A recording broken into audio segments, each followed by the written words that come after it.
If someone with IBS feels rough on creatine, here's some things to consider. So number one, the dose size. Like I mentioned earlier, a big dose in one go is the most common reason for feeling sick or nauseous and getting symptoms. Number two, how you split it. So smaller doses across the day are better tolerated typically, rather than trying to chug it down in one go.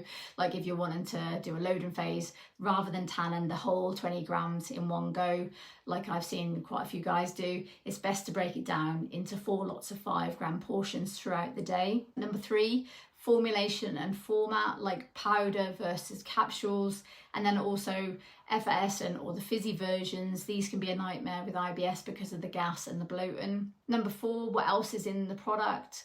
A pure monohydrate product is one thing, but having other supplements like pre-workouts or protein shakes, these can contain possible triggers like sweeteners, magnesium, caffeine, beta-alanine and bicarbonate, for example. And lots of products contain proprietary blends, so they don't have to list the individual ingredient amounts within it, so you can be left guessing.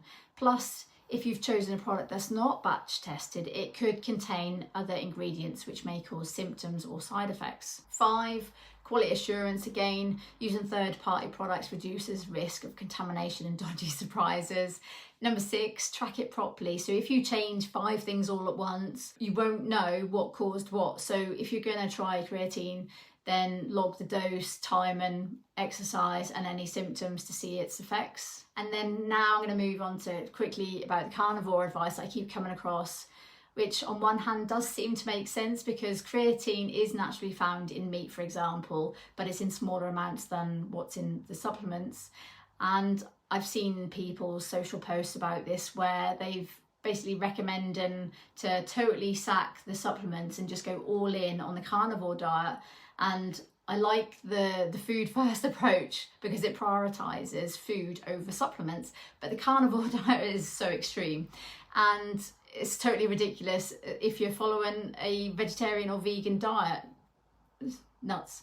So yes, some people going low fiber and low fermentable carbs can reduce symptoms, but symptom reduction isn't the same thing as long-term gut health or overall health. So I wouldn't recommend long-term low fiber or low fermentable carbs. And obviously the carnivore diet cuts out whole food groups, and that always comes with trade-offs. So cutting out like fruits, vegetables, beans, pulses, whole grains, you're going to be cutting out various micronutrients like vitamins and minerals, plus you're missing out on fibre by going carnivore.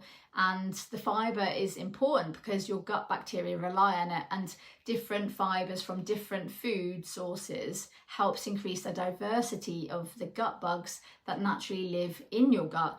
And they have loads of important roles, numerous roles within the body for your health and well-being. And a diet high in fibre is also linked to a lower risk of constipation and several long-term health conditions like heart disease and type 2 diabetes. So when you strip the diet back to the carnivore diet, like the meat, fish, seafood, poultry, maybe some eggs and sometimes dairy, depending on what version you're looking at, you're not doing your gut bugs any favours and you're not supporting your long-term health either. And also there's no robust, high quality scientific evidence to support the carnivore diet or the long-term consequences of following it. So I'm not saying never do it because it's your life, your choice. You get to decide what you eat and what supplements you take.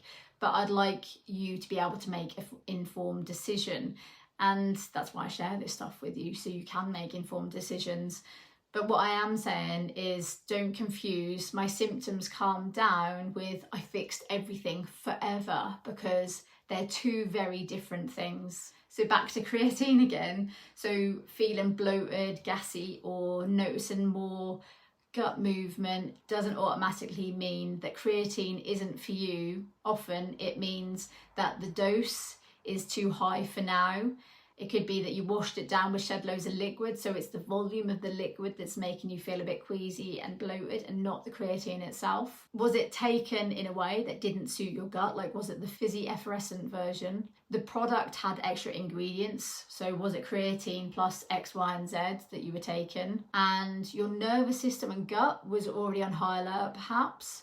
Or was it something else that you've eaten earlier that day, or even the day before, depending on when you get the symptoms? So IBS management isn't about banning everything, thank goodness, and that's not required either. You don't need to just try and live off something like boiled chicken and plain rice and that's it, phew, because that would be really boring.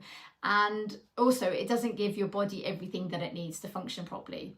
So it's about understanding your gut and adjusting intelligently and getting proper help when you need it, because all of this can be a minefield, let alone when you've got IBS in the mix as well.